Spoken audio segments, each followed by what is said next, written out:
Assalamualaikum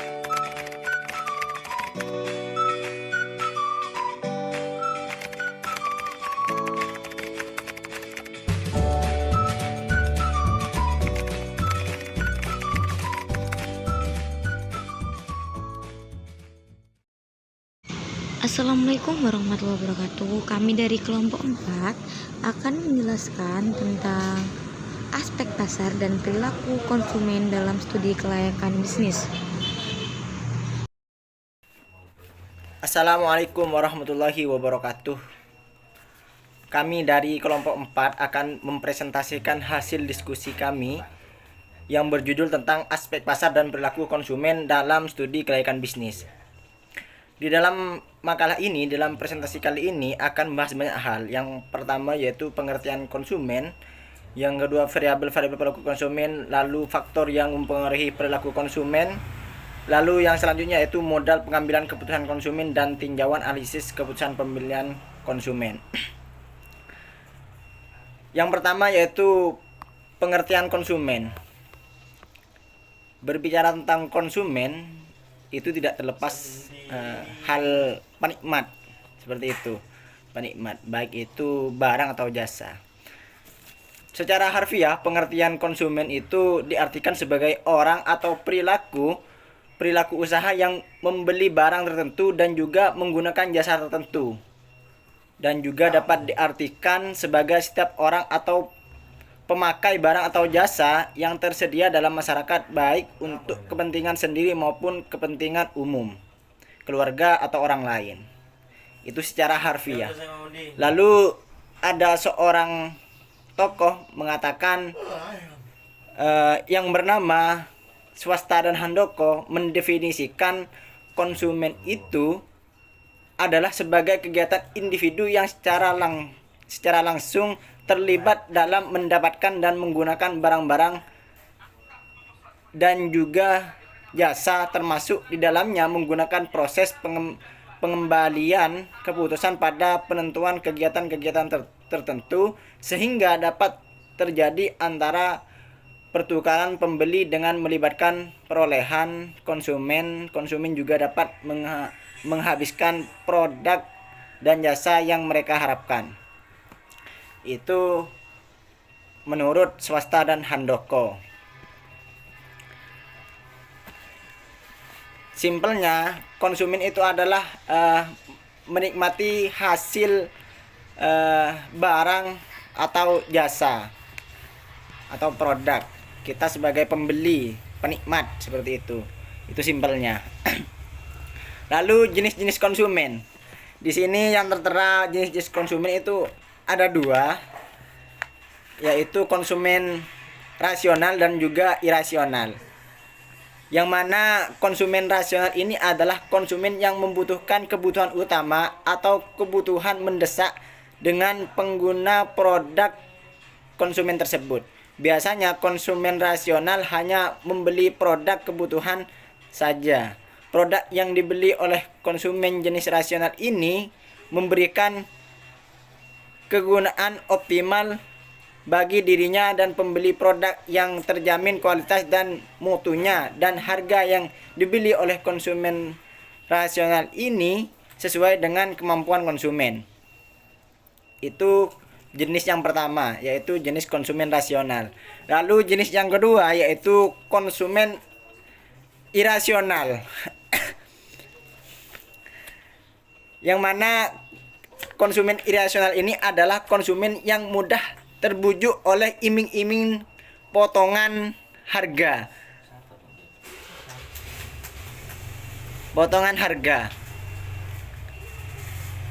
Atau yang sering kita sebut yaitu diskonan, tanpa melihat kebutuhan atau kegunaan produk tersebut bagi dirinya. Biasanya konsumen irasional ini cenderung berdasarkan popularitas memilih barang yang popularitas merek dan juga bukan dasar kepentingan yang mendesak atau dengan sistem gengsi. Ikut-ikutan lah, gampangnya ikut-ikutan, karena promonya harganya murah, kita juga ikut menikmati. Itu. Itu jenis-jenis konsumen. Jadi ada dua, yang pertama konsumen rasional dan juga yang kedua konsumen irasional. Lalu hak-hak konsumen. Ini banyak tentang hak-hak konsumen. Ada berapa ini? Ada 1, 2, 3, 4, 5, 6, 7. Ada 7 hak-hak konsumen yang tertera di dalam makalah ini. Setiap suatu konsumen juga memiliki hak-hak sebagai pelindung konsumen walaupun sangat beragam melalui Undang-Undang Nomor 8 Tahun 1999 tentang perlindungan konsumen mendapatkan 9 hak konsumen sebagai berikut. Ada 9 berarti. Yang pertama, hak atas kenyamanan dan keamanan serta keselamatan dalam mengkonsumsi barang. Yang kedua, hak untuk memilih barang serta mendapat barang atau jasa sesuai dengan nilai tukar dan kondisi serta jaminan yang diinginkan. Yang ketiga, hak atas informasi yang benar dan juga jelas serta jujur mengenai kondisi jaminan barang maupun jasa. Itu yang ketiga. Lalu yang keempat, hak untuk didengar untuk pendapat dan keluhan atas barang maupun jasa yang akan digunakan. Lalu yang selanjutnya, hak untuk mendapatkan advokasi perlindungan konsumen secara patut. Lalu yang selanjutnya, hak untuk diperlakukan sebagai konsumen sebagai pelayanan barang dan juga jasa. Lalu yang terakhir, hak untuk mendapatkan kompensasi, ganti rugi dan pengganti apabila barang atau jasa yang diterima tidak sesuai dengan perjanjian di awal. Tuh banyak hak konsumen. Jadi konsumen itu merasa terlindungi di sana karena ada di bawah Undang-Undang Nomor 8 Tahun 1998 tentang perlindungan konsumen tentang perlindungan konsumen seperti itu. Mungkin itu saja dari mengenai konsumen.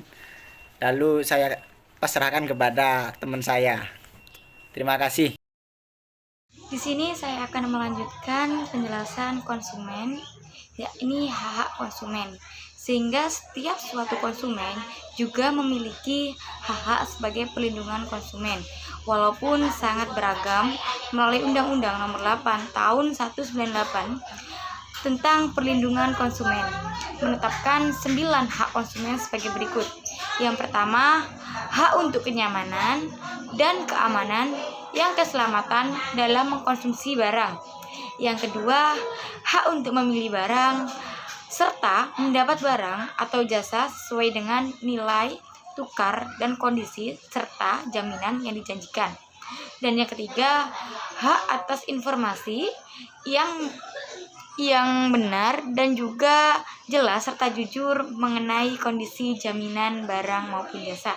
Dan yang keempat, hak untuk itu didengar untuk pendapatan dan kelakuan atau barang maupun jasa akan yang digunakan. Dan yang kelima, hak untuk mendapatkan advokasi perlindungan konsumen secara teratur. Variabel-variabel perilaku konsumen. Dalam suatu konsumen terdapat variabel-variabel konsumen dengan tujuan agar bisa membedakan tentang perilaku konsumen yang saat ini berbagai macam perilakunya. Yang pertama, variabel perilaku konsumen impulsif, di mana adalah suatu pembelian yang dilakukan oleh konsumen tanpa direncanakan sebelum, sehingga perilaku konsumen ini dipengaruhi oleh beberapa faktor seperti tingkat pendapatan, personalitas seorang, ketersediaan waktu, lokasi, dan juga budaya. Dan perilaku ini tidak ditunjukkan oleh orang-orang yang berbeda, tetapi pada orang yang sama situasi dan lingkungan yang sama, sehingga dapat diartikan kembali adalah konsumen yang belanja tergesa-gesa dengan egonya masing-masing tanpa memperhatikan konsumsi dan juga perilaku selanjutnya. Sehingga variabel ini tuh kayak konsumennya itu menuruti hawa nafsu, tidak hanya kebutuhan saja. Semisal sudah mempunyai sepatu, dia itu udah kebutuhannya itu tapi ingin membeli lagi dan ingin membeli lagi. Yang kedua yakni variabel respon, di mana variabel ini konsumen aktivasi individu di mana sebagian dari reaksi variabel stimulus, sehingga variabel respon ini sangat mementingkan keputusan apa yang akan dibeli dan akan mementingkan kebutuhan pokoknya, tidak sesuai dengan variabel stimulus. Contohnya membeli barang berharga dengan penilaian barangnya, seperti membeli beras, membeli sayur, itu kan kebutuhan pokok yang harus dibeli. Yang ketiga yakni variabel intervening adalah konsumen. Ini adalah perilaku variabel stimulus dengan variabel respon. Variabel ini dikatakan variabel individu, di mana pembeli akan membeli terhadap sikap terhadap suatu peristiwa dan persepsi terhadap suatu barang dan juga peraturan, sehingga variabel intervening ini adalah variabel yang memotivasi respon. Baik, yang selanjutnya saya di sini akan menjelaskan tentang faktor-faktor yang mempengaruhi perilaku konsumen. Nah, di sini terdapat 4 faktor. Yang pertama faktor kebudayaan, yang kedua faktor sosial, yang ketiga faktor pribadi, yang keempat faktor psikologis. Nah, yang pertama yakni faktor kebudayaan. Faktor kebudayaan ini memiliki pengaruh yang paling luas dan juga yang paling dalam terhadap suatu perilaku konsumen. Nah, di sini pemasar harus memahami peran yang dimainkan oleh kultur, subkultur, dan kelas sosial pembeli. Nah, di mana kultur merupakan faktor penentu yang paling pokok dari keinginan dan perilaku seseorang, sehingga pemasar di sini sangat berkepentingan untuk melihat pergeseran kultur tersebut supaya bisa menyediakan produk-produk yang diinginkan konsumen. Nah, sedangkan subkultur yakni di mana tiap kultur ini mempunyai subkultur yang lebih kecil atau kelompok orang dengan sistem nilai yang sama berdasarkan pengalaman dan situasi hidup yang sama. Nah, seperti pada kelompok kebangsaan yang bertempat tinggal pada suatu daerah mempunyai cita rasa dan minat etnik yang khas, seperti halnya dengan kelompok keagamaan. Nah, daerah geografis adalah merupakan subkultur tersendiri, dan banyaknya subkultur ini merupakan bagian dari segmen yang penting, di mana pemasar sering menentukan manfaat dengan merancang produk yang disesuaikan dengan kebutuhan subkultur tersebut. Nah, yang selanjutnya yakni kelas sosial, di mana kelas sosial merupakan susunan yang relatif permanen dan teratur dalam suatu masyarakat yang anggotanya mempunyai nilai, minat, dan perilaku yang sama. Yang kedua yakni faktor sosial. Nah, faktor sosial tentunya faktor konsumen dapat dipengaruhi oleh faktor sosial seperti kelompok kecil, keluarga, peran, dan status sosial dari konsumen. Nah, faktor-faktor ini sangat. Assalamualaikum warahmatullahi wabarakatuh. Saya Yesi Ralita akan melanjutkan tentang model pengambilan keputusan konsumen. Yang pertama, mengenali kebutuhan. Dalam proses ini, konsumen merasakan adanya sesuatu yang kurang dipenuhi. Konsumen menyadari bahwa ada perbedaan antara apa yang dialami dengan apa yang diharapkan. Yang kedua, mencari informasi. Supaya konsumen mencukupi kebutuhan dengan cara terbaik, maka konsumen berusaha untuk mencari informasi. Pencarian informasi ini akan berbeda tingkatannya, tergantung pada persepsi konsumen atas risiko dari produk yang akan dibeli. Yang ketiga, mengevaluasi alternatif. Informasi yang didapatkan dari berbagai sumber akan menjadi bahan pertimbangan konsumen untuk mengambil keputusan. Konsumen akan mempertimbangkan manfaat, termasuk kepercayaan merek dan biaya atau risiko yang akan dihadapi jika membeli. Yang keempat, mengambil keputusan. Setelah melalui evaluasi dengan pertimbangan yang matang, maka konsumen akan mengambil keputusan. Terdapat 2 faktor yang mempengaruhi pengambilan keputusan dan tujuan pembelian, yaitu sikap orang lain dan faktor situasional yang tidak dapat diprediksi atau tak terduga. Yang selanjutnya yaitu strategi memuaskan kebutuhan konsumen.